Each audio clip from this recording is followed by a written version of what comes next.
बिस्मिल्लाहिर्रहमानिर्रहीम अस्सलाम वालेकुम दोस्तों, उम्मीद लरम तासु बर रोज और खुशहाल और ژوند په موضوع کې دوستانو یو بل ډیره زیاته دردناک واقعه چې هغه کې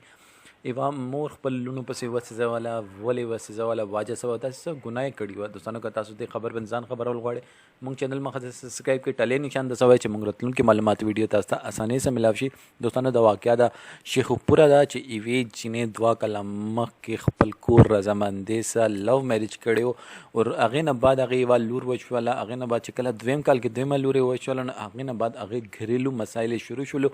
هغه مسایل کې دغه ته بیا لونې وساره کړې د جنې کور ته واسطه ول بیا پکې مشران کې نسل مشران هغه کې د فیصله وشول د جنې واپس کور ته راولې او چې کور ته راوسنه هغه د دوی درې ورځې بعد دغه اول مړه کړه هغه نه بعد وسې زواله صرف په لونو پسې دوستانو د لور چې د یو رحمت د خنن سبا مونږ د پنجابي معاشره کې یک پښتو معاشره کې ویل نن سبا مونږ پښتنه چې دی هغه هون ډیر زیات د خبرې باندې توجه نه ورکي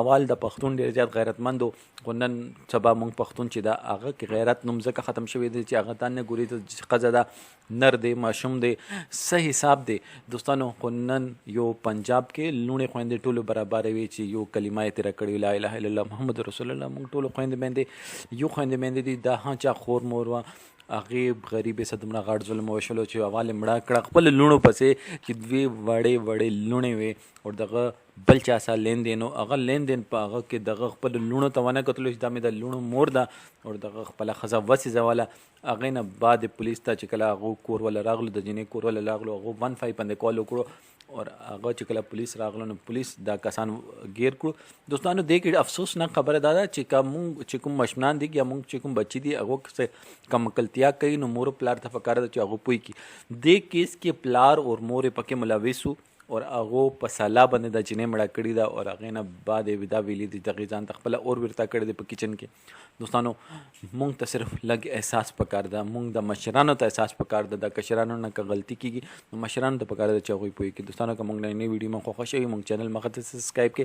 ټلې نشان د سوي اور کمنټ سیکشن کې خپل رائے اظهار ضرور وکړئ والسلام